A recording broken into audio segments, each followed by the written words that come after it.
Welcome to 5 Minute Bible, your daily guide for your daily reading. Today's March the 12th, and we'll be looking at Deuteronomy 3 through 4. Now today we continue Moses' very first sermon to the new generation of Israel, and the people are camped just east of the Jordan River, and they're preparing to enter the Promised Land. And behind them lies 40 years of wilderness wanderings, and in front of them lies the land that God promised Abraham centuries before. Now in Deuteronomy 3 through 4, Moses is going to continue recounting the journey that brought them up to this point, and he's going to remind the people of the victories that God had given them along the way. And then he's going to turn towards a very passionate warning about obedience. Because Moses is not merely retelling the people's history, he's also preparing them to live faithfully under God's covenant once they enter the land. Now, in that way, Deuteronomy 3 begins with Israel's battle against King Og of Bashan. Og ruled over a powerful kingdom, and his defeat represented a major victory for the Israelite nation. Moses even notes the enormous size of Og's iron bed as a way of illustrating how formidable of an enemy he was. Yet despite the strength of the opposition, Israel prevails because the Lord fights their battles. The victory reinforces a lesson that Moses has already told the people to remember, that the land will not be won by Israel's strength or might, but by the faithfulness of God. Now, after the battle, the land east of the Jordan was assigned to the tribes of Reuben, Gad, and the half-tribe of Manasseh. These tribes are going to settle there, but their soldiers must still cross the Jordan with the rest of Israel and help them conquer the remaining territory, all before they go home and settle. Moses then recounts his own request to enter the Promised Land, but because of his earlier disobedience at Meribah, God told him that he would not cross the Jordan. Instead, Moses will see the land from a distance while Joshua will lead the people into it.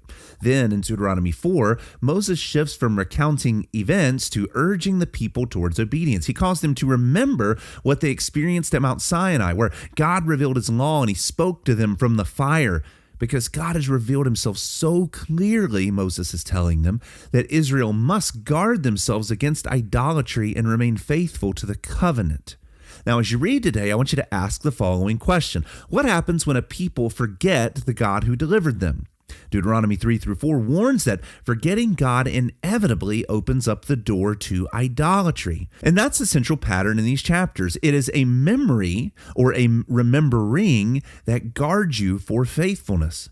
Moses repeatedly urges the people to remember what they saw and they experienced. They saw the Lord defeat powerful enemies. They heard his voice at Sinai. They witnessed his guidance throughout the wilderness. And if those moments fade from their memory, something dangerous is going to replace them, and that is idolatry. Because idolatry rarely begins with an immediate rejection of God, but it begins when people slowly, over time, forget who he is and what he's done. And that pattern intersects with our life as well today, because faithfulness is rarely sustained by emotion alone. Oftentimes, we don't feel like being faithful. So then what? Well, faithfulness is actually sustained by deliberate remembrance. When God has worked in your life, his word that is true always in your life, and his character, all of those things should remain central in our mind so that our faith can grow stronger even when our heart and our emotions are at odds with our mind. And when those things are forgotten, and by that I mean his works and his word and his character, well then false worship begins to take root almost immediately. And in that way, these chapters also point forward perfectly to Jesus Christ in a very important way, because Moses is the great mediator who delivered God's law and led Israel through the wilderness. Yet even Moses can't ultimately bring the people into the Promised Land because of his failure. So in that way, another leader must finish the journey. And that moment quietly reveals very deep truth about humanity. Even the greatest human leader of us all cannot ultimately secure the inheritance of God's people. A greater mediator is needed. And Jesus Christ fulfills that role perfectly. Where Moses fell short, Christ obeys completely. Where Moses can only lead Israel near the Promised Land, Christ brings his people fully into his rest. And the Promised Land itself even foreshadows the greater inheritance that will be secured through him. Except this time, it's not going to be just a nation. God has given his church the entire world and expects us to take possession of it. Now, as you read Deuteronomy 3 through 4 today, I want you to notice Moses' urgency.